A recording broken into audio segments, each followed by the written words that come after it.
Good morning, Coach. How are you?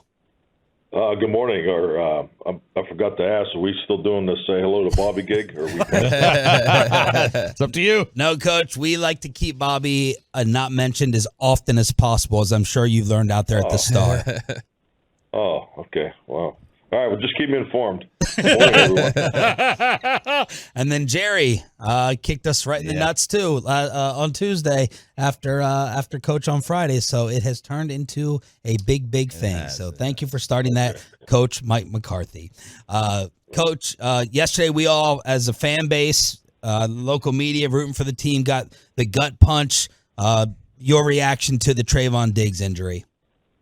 Oh, you hate to see it when any of your players, but it's just awful. Just the outpour of concern for him. He was just playing off the charts. And that's the way he practices too. So, obviously a big blow. But really your heart goes out to Trevon, and just make sure he feels the love and support. And we got to keep moving forward. What type of year were you seeing from him? It looked like he was having an amazing start. And then just talk about the person and that emotional leader that you guys won't have on the field. Well, this is the best I've ever seen him. He had a great off season.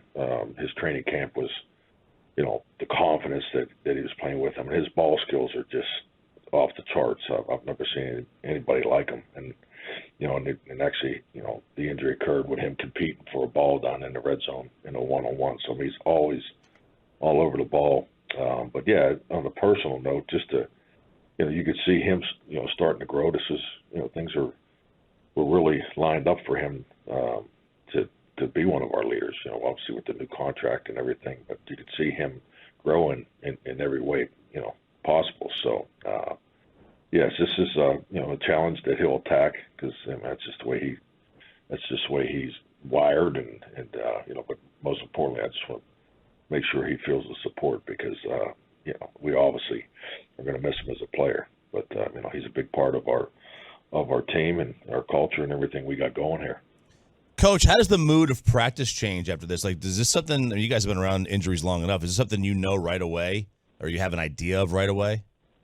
Well, we were split up at the time. The DBs and the receivers were doing red zone one-on-one, and then the majority of the team was in a 9-on-7 drill. So, so it was right at the end of that period. I just think like anything when they took him in, you hope for the best.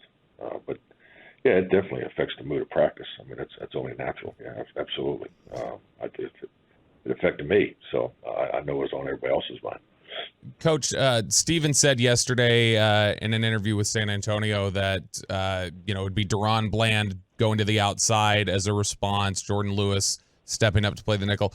How big is it that you've got a guy like Deron Bland who stepped up so big as a rookie and now in his second year can take ownership of that outside corner role? And just how much of a benefit is it to have a 7-year veteran, a high IQ player like Jordan Lewis to be able to just plug into the slot? Oh no, we're very fortunate, and I think this is a reflection of where we are as a defense. Our depth is very, very strong.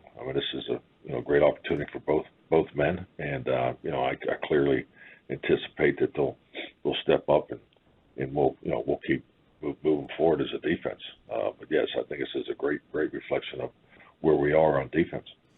Mike McCarthy here on The Fan. Coach, what more can you tell us about Deron? We loved his season last year. What type of person he is, what type of offseason he had, and how you see him stepping up right now. Just a little more focus on Deron Bland, if possible. Yeah, Deron Bland, he's a great teammate. Has come in here day one. Has just been blue collar to his approach. He's obviously very well respected. He's one of our younger players that is, really came on the scene last year, with the nickel opportunities. But his ability to play inside and outside is, I've just been so impressed with him, from day one. And just his football IQ, his instincts, his awareness, competitive spirit. So he's like I said, he's a great teammate. It's kind of like growing up in the McCarthy household, when you don't have to say much. I knew when my father wasn't speaking to me, I was doing a hell of a job. So you don't have to say much to Duron because he's on it. He's a great pro, and he's definitely a big part of this young group that has taken the second, third year leap. Mike McCarthy joined us here at 105 through the Fan. Ben DiNucci posted on social media yesterday, never understood why we did 1v1s during the season. And then obviously you can't bubble wrap players. You still got to practice. But, just take us through the thought process for still doing one-on-ones during the season. And how different are practices once the season starts compared to, say, training camp, minicamp, OTAs? Well,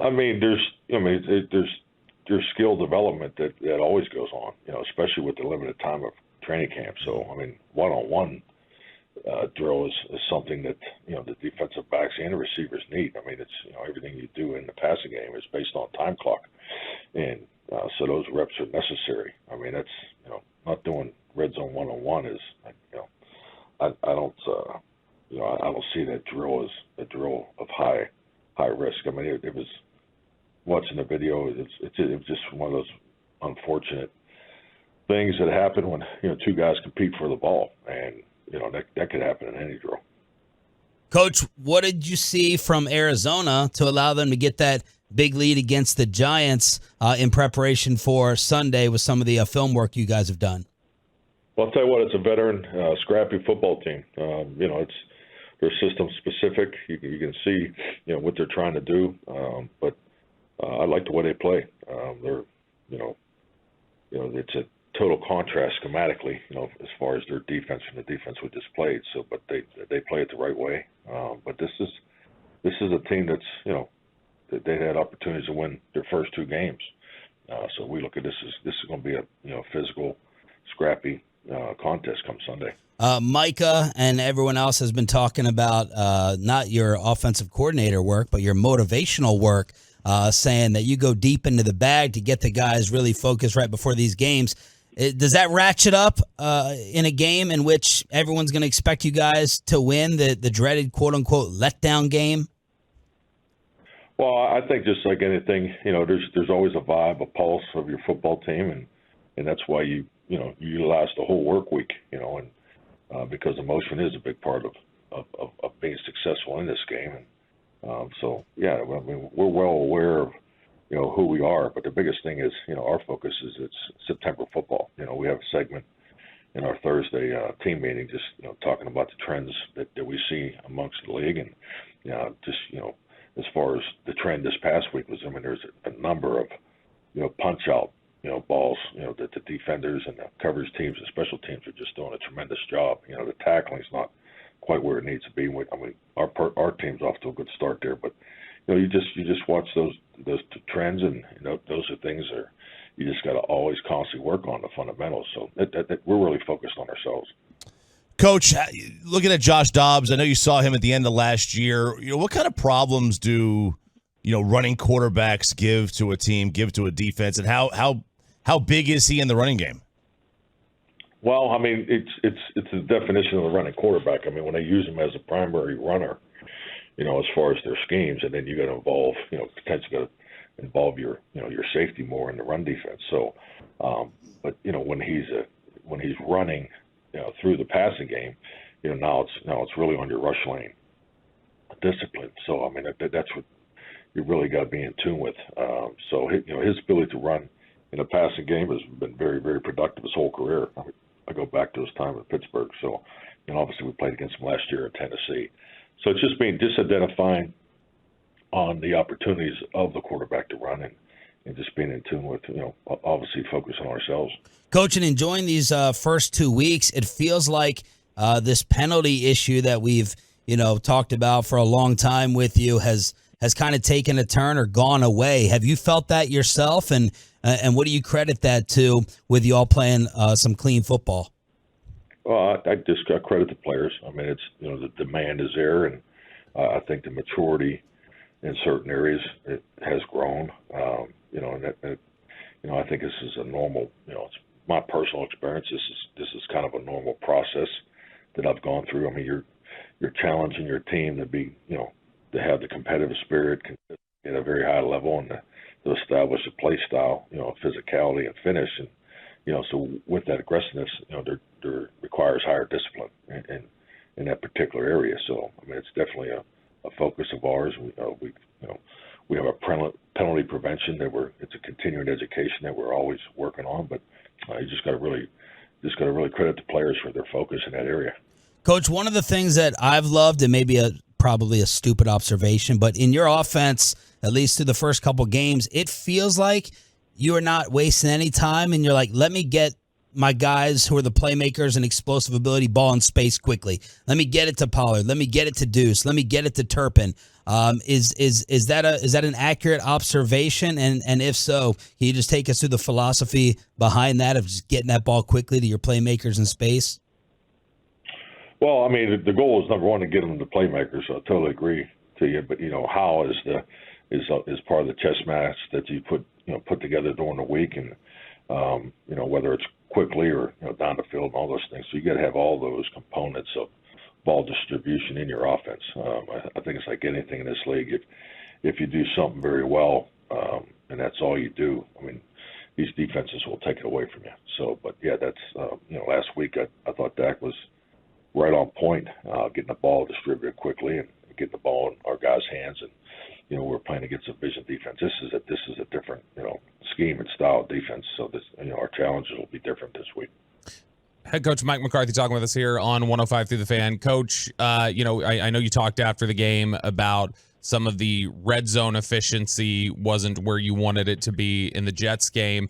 Steven had talked with the station on Monday and said that he was talking to you, near the end of the game or after the game, and said, you're having to pocket some plays up big. Was that just a function of, the red zone efficiency? Was that just a function of, working from a little bit more narrow playbook as you were trying to save some things? No, I think like anything. I mean, there's so much that goes on during the course of a game, particularly when you have movement at at one position. So we obviously had moving parts with injury and in our offensive line. So yeah, that definitely adjusts the way you call things or see things. And I think it's important to you always want to recognize the players. Because obviously Williams on their defensive line was a tremendous focal point for us during the week. And yeah, so those, as far as those matchups, as those pieces changed, so yeah, there's definitely some things you steer away from, but end of the day, you're always looking to improve and grow and get better, and we spent a little extra time this week on the red zone. Coach, we also saw yesterday Tyler Biadasz popped up on the injury report with a hamstring issue. Where does he stand right now? Is there any question about his availability this weekend? I don't think so. He's definitely on my list to check when he gets in today. So, but talking with the medical staff last night, they think he'll be ready to go. And but we got to, when you have these type of things show up late like they do, it's the next morning is obviously an important evaluation. So, but they were not of high concern last night. Coach, how do we go about getting Michael Gallup more involved, especially early on in the offense? Kind of a disappointing first two games for him. Well, I think it's like anything. It's the first two games, and Michael's. I'm really pleased with the way Michael's playing. He's doing a lot of good things, but ball distribution is something that we're going to talk about, time and time again. And and it's these plays are set up where the ball goes to the open player, and sometimes there may be more than one open guy. So yeah, but we're definitely in tune with where the ball's been distributed. But this is not a reflection of how Michael's playing. I think Michael has had a really good training camp and is in a good space. But yeah, definitely, I'd love to get him more touches this week. Have your same sources that gave you Bobby and everybody let you know that you are the coach of the year 2 weeks in, right, being called a genius, and a reminder of why you got this job and why you have your ring? Have you been informed of all the Mike McCarthy parades that are being thrown nationally and locally? I think we've all done this long enough to know it's week 3. So, yeah, I guess they don't give me the good news, but that's nice to hear.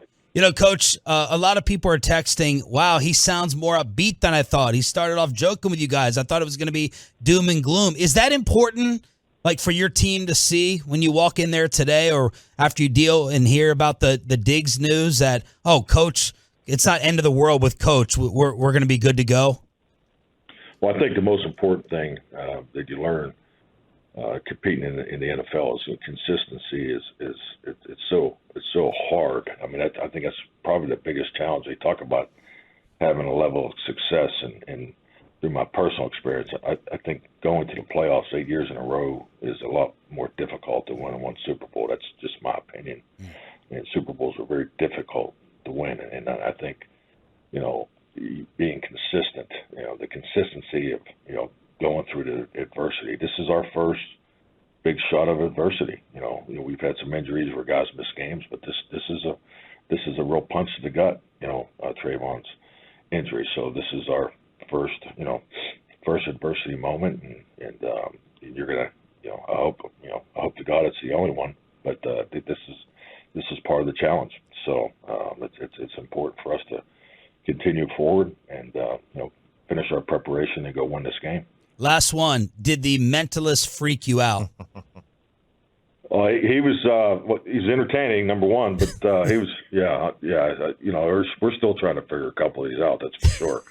So but yeah, impressive. I mean, standing right there, especially involved in two of them. I mean, I just it's unbelievable. Coach, be honest, you guys. I would definitely go to him. I'm sorry. I said, be honest. You guys worked out that time thing on his wrist and your cell phone. You did. Well, there's a conspiracy theory there because you had guys in there that just weren't going to believe it no matter what. So it didn't matter. He could have pulled a horse out of a hat, and there's guys that just was like, no, this is not true. So I mean, you're always going to have that. But standing there, I was right there on Micah's deal, and there was a way for the timing. So I think there could be a little bit of a plan there, but he did one at the end that like after the facts where he had myself and Robert Prince hold hands, like shake hands with our left hand, and then he had me close my eyes and he took a card and he actually scratched Robert on the nose, and then when he told me to open my eyes, he said, did anything happen? I said, yeah, it felt like you scratched the card on my nose, and then it wasn't me, it was Robert. Wow. So yeah, so I mean, there's being right there involved in it. It's it's cool. I'd pay to go see him. I guess that's absolutely as a compliment. Yeah, he was tremendous. He was entertaining too. He was fun. Our guys had a great time with him. It was awesome. That stuff blows me away. Yeah, Freaks me out and blows me away. Yeah, both. I agree. Coach, thank you so much for the time. We appreciate it as always. Good luck on Sunday. We'll do it again next week. Awesome.